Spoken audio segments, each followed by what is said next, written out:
down. A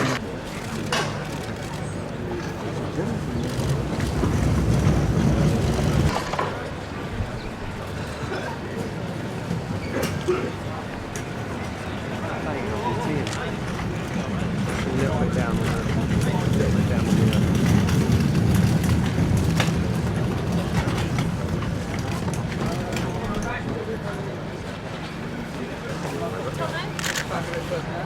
Katie, go back a little bit. Yeah, back this way, yeah? Back a little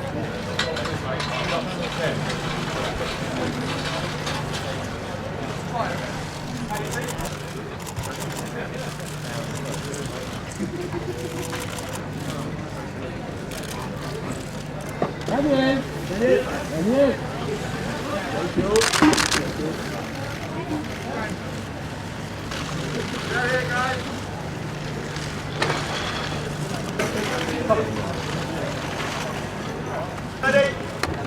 Go, do it. Nice and slow, guys. Look at this way, Steph. That's all. Slowly. Okay, stop there. This way. Okay, carry on, guys.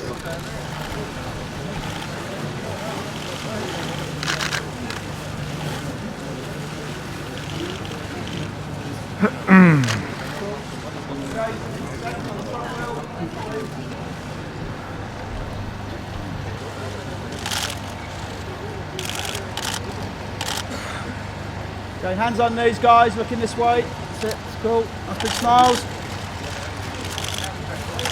Okay, guys, behind the car, please. You're right, guys. Right, guys.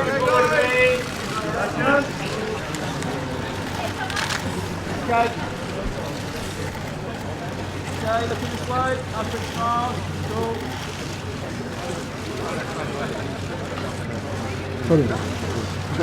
Okay, guys, thank you very much. 2 drivers come to the blue line, please. Cool. Yeah.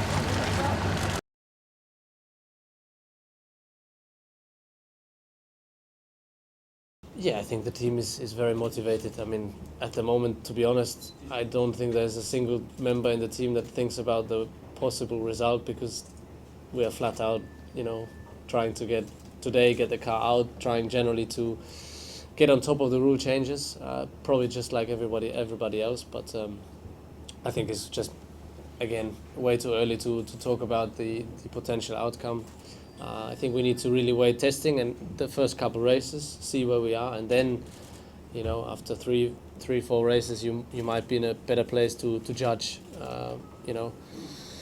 how good you are or how bad you are compared to the others, and then set your targets accordingly. Right now, to have any sorts of expectations is impossible because there's too many new things. At the moment, it's all guessing. We haven't been out, we haven't done an awful lot of running yet. We haven't tested the car in different situations, as in quali trim, race trim, which will be probably very, very different this year. So there's a lot of things that potentially will change. How big the change is at this stage, we probably can say there will be a change. We guess it's pretty big, but how big we'll need to wait and see, and whether it favors myself or other drivers in particular, just because the way they drive the car, because what they're good at, is very tricky to know. It's very difficult to know at this stage. But for sure there will be new elements of driving skills, different skills generally that you'll have to get on top of. You'll have to adapt. It's a new car, it will feel differently. So of course, if you drive it the way you drive it last year in the race, for example, you won't see the checkered flag. So that's a very simple one to understand. But which way is the best, etc. Obviously, every driver needs to find his own way. Well, advice is difficult because in the end, he's grown up. At least that's what it says in the passport, and also the way I got to know him. He became a man. So obviously, he's been a couple of years now in Formula One and has experience. Surely it's a new step for him, a new environment. Not that much of a step, I think, compared to a completely new team, because obviously he knows some of the people already. He has been to the simulator quite a few times the last couple of years. He knows the staff, so but still, it's a different environment to work in. To work with these people is different than just knowing them. So he will have to obviously get to know everybody.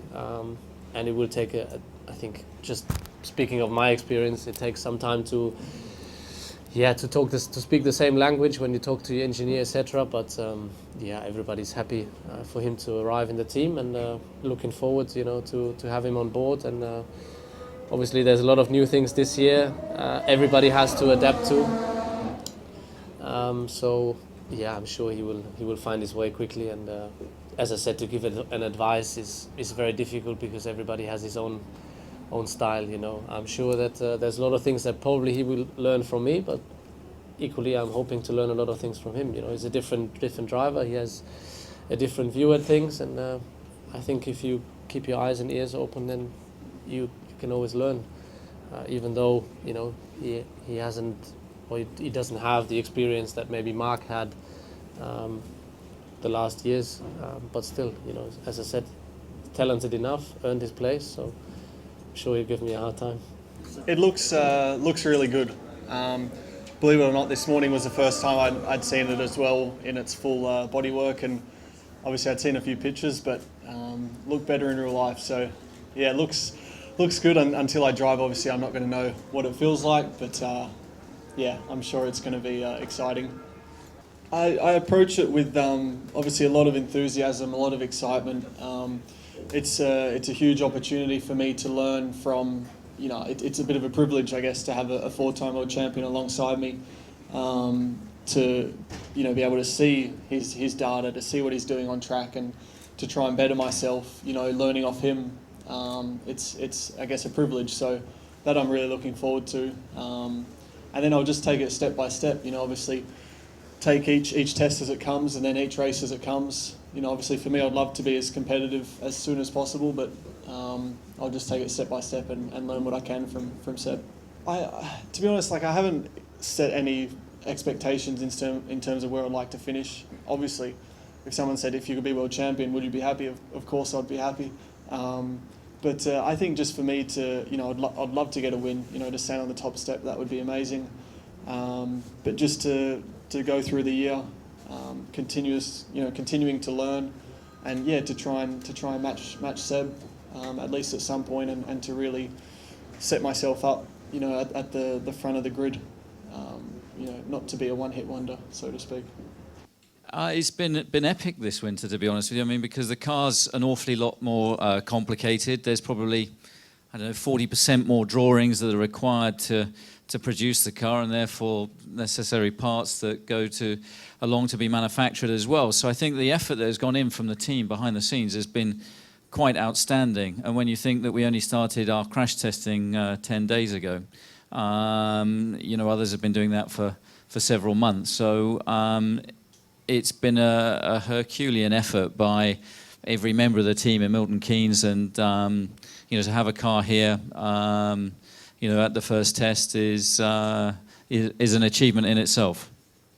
The bottom line is, you look at the rules, you enter the championship, and you do the best job that you can. And that's exactly what our guys have done. And we've got a great team. We've got great strength and depth throughout the company. We've got two fantastic drivers. I'm really excited to see how Daniel's going to perform this year. Sebastian has just developed and got stronger and stronger over the last few years. So we've got an awful lot to be optimistic about. We've got a lot to worry about as well, but that's the same for every team up and down the pit lane. And I think that chassis still will be a key element. Aerodynamics will be a key element. You can see that already some cars look different to others. I think that aero will still play a key role, but the engine influence is going to be bigger. I think the pressure is the pressure we put on ourselves.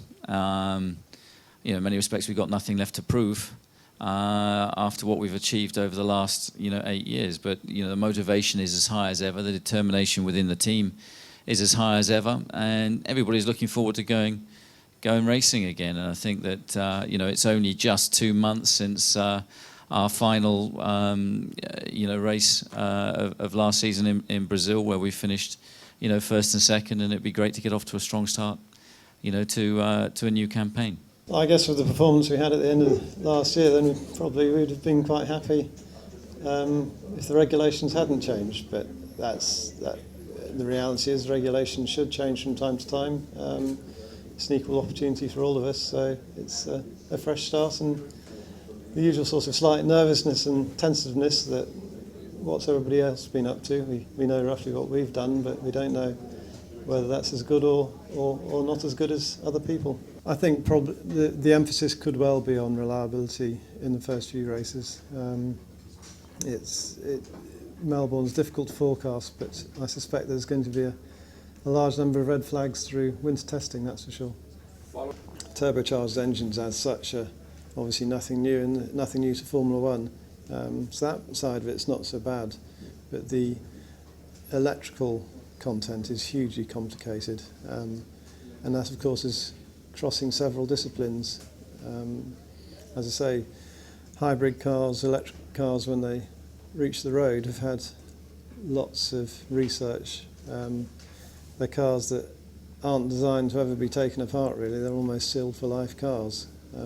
Formula One environment is very different to that, and I think that is going to be a big challenge. And unlike previous years where if you had a KERS problem you could carry on, the KERS is now so integrated with the power unit that if you have a significant KERS problem, you're going to have to park it on the side of the road.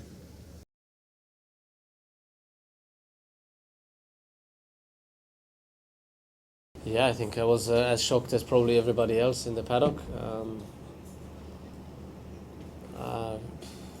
Obviously, I have known him for a long time. Been looking up to him for all my life, and yeah, it's. I got to know him obviously when he did his comeback a little bit more, and he became a friend. We didn't have an awful lot of contact, but so it was not like every day on the phone, but we spoke to each other regularly, and yeah, it's at the beginning I heard some news that he had an accident, and of course you didn't think of the accident being that bad, especially these days. Everything gets spread out in the media fairly quickly, and usually there's not a lot to talk about, but in that case obviously it's proof enough that he's still in coma, and we still don't know which shape he will be when he wakes up, which is horrible especially I think for his family and close friends, not knowing what's going to happen. So in that regard, as I said, I think I'm still as shocked as everybody else, and obviously pray for and hope that he will just come back and the miracle will happen, and he will be the person he has always been before.